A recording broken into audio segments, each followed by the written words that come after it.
friends, Kristen, holistic nutritionist from Whole Family Health Food here. Welcome back to my 5-part series on detoxing.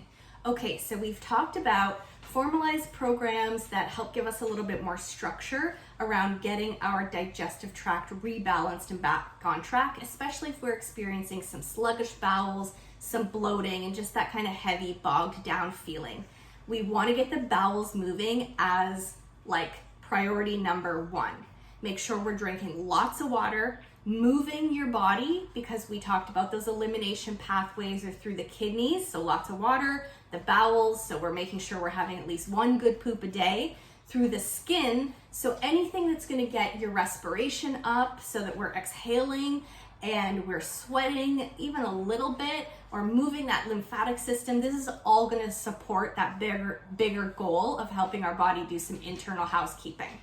So we've got the basics covered. We're pooping every day. We've given our liver a little bit of extra love because that's the real big organ that's in charge of a lot of neutralization and elimination of those toxic compounds that we're ingesting from our environment, from our food.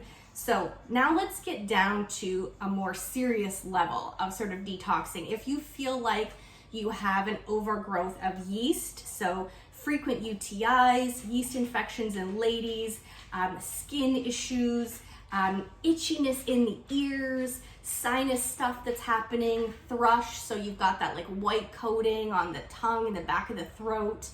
These can all be signs that we've just got an imbalance of that good to bad bacteria in our system, and we want to get that overgrowth of yeast back under control. So very targeted nutrients can help us do that. Same goes for parasites. If you've been diagnosed with parasites, if you've got pets like I do that sleep in your bed with you, that lick your face, if you garden without gloves on, these can all be opportunities to pick up a parasite, and so doing a cleanse can be super helpful.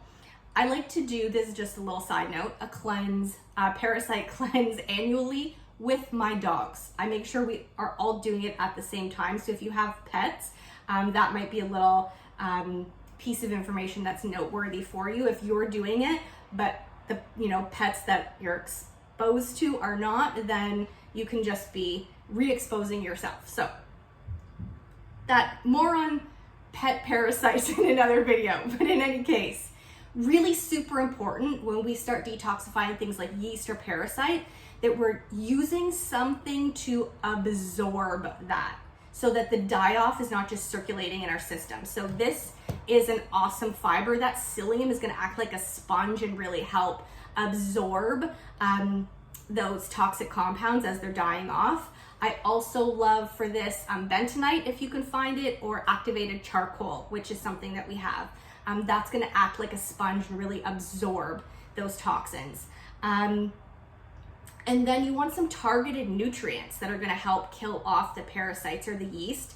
This is not usually something that is quick, that happens overnight.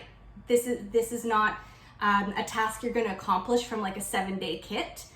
Yeast can be real stubborn, something that you may need to work on for weeks or even months, depending on how severe the imbalance is for you. And with parasites, we usually want to cycle on and off. Do 10 days on a protocol of some nutrients that are going to help us kill off parasites, give ourselves a break, and then go back on the supplements. And what that does is it gives eggs a chance to hatch, and then we can kill off any of the eggs. So we kill the adults in the first round, give the eggs a chance to hatch, and then kill those off once they've hatched. I know it's gross, but it's a necessary combination so that you can get the most success out of your program. That's a ton of information. So if you have questions for me, then make sure that you pop in or DM or call so that we can talk you through your unique situation and make sure that you get what you need.